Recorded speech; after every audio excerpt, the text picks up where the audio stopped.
امبانی کے بیٹے کی شادی اور قدرت کا نظام۔ انڈیا کے امیر ترین شخص امبانی کے بیٹے کی شادی تقریبات اگرچہ کئی ماہ سے جاری ہے، لیکن خدا کر کے آج بارات کا دن آ پہنچا۔ امبانی خاندان نے اپنے ہر بچے کی شادی پر اگرچہ پیسہ پانی کی طرح بہایا اور دنیا کی مہنگی ترین تقریبات کا انتخاب کیا، لیکن اننت امبانی چونکہ لاڈلا اور چھوٹا بیٹا ہے تو اس کے شگن پر کوئی کمی نہیں چھوڑی گئی۔ تمام تقریبات کی نگرانی نیتا امبانی خود کرتی ہے۔ یہ وہ کھرب پتی خاندان ہے جسے سمجھ نہیں آتا کہ دولت کہاں خرچ کی جائے۔ آج اننت امبانی کی شادی کا دعوت نامہ دیکھا۔ کارڈ کیا تھا؟ ایک بڑا باکس تھا۔ ایک دعوت نامے کی پاکستانی کرنسی میں مالیت 31 لاکھ بنتی ہے۔ باکس کے اندر خالص چاندی کی پرتیں لگائی گئی ہیں۔ چاندی کا دروازہ بنایا گیا ہے جس کو کھولنے سے 4 کارڈ برآمد ہوتے ہیں۔ کارڈ پر کنند یعنی خالص سونے سے عبارت خدا کروائی گئی ہے۔ باکس میں ایک بیش قیمت کشمیری شال بطور تحفہ موجود ہے جس کے کنارے پر چاندی کے تار پڑوائے گئے ہیں۔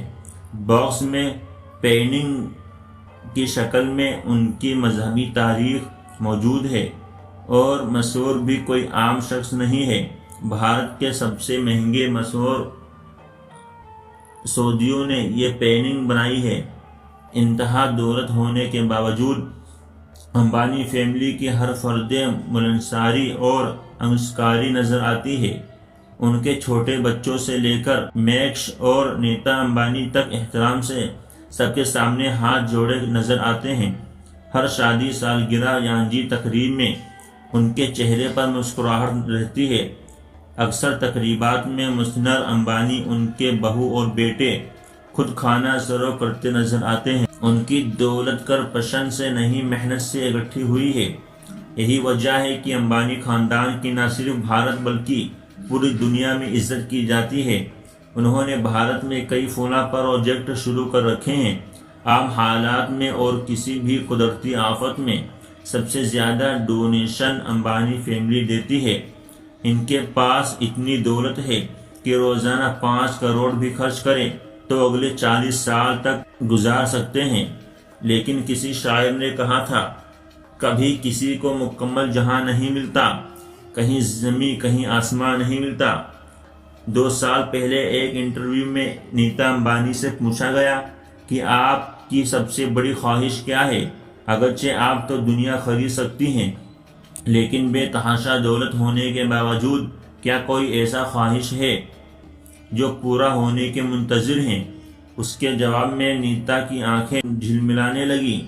اس نے کچھ دیر خاموش رہ کر کہا، میں چاہتی ہوں میرا بیٹا اننت امبانی ٹھیک ہو جائے۔ اسے دل میں کیا مسئلہ ہے؟ ادویات کے سائیڈ افیکٹ کی وجہ سے مسلسل موٹاپے کا شکار ہو رہا ہے۔ دنیا بھر سے علاج کے باوجود ہم اس کی بیماری کو کنٹرول نہیں کر پائے۔ اسے چلنے پھرنے، اٹھنے اور حتیٰ کہ بولنے میں وقت پیش آتا ہے، مگر اتنی دولت کے باوجود ہم اپنے بیٹے کو صحت نہیں دے سکتے۔ ثابت ہوا کہ دولت ہر مسئلے کا، ہر اداسی کا حل نہیں۔ ہم جتنے بھی با اثر، امیر ترین، حسین ترین اور ذہین ترین ہو جائیں، کہیں نہ کہیں اس ذات کے فیصلوں کے سامنے بے بس ہو جاتے ہیں۔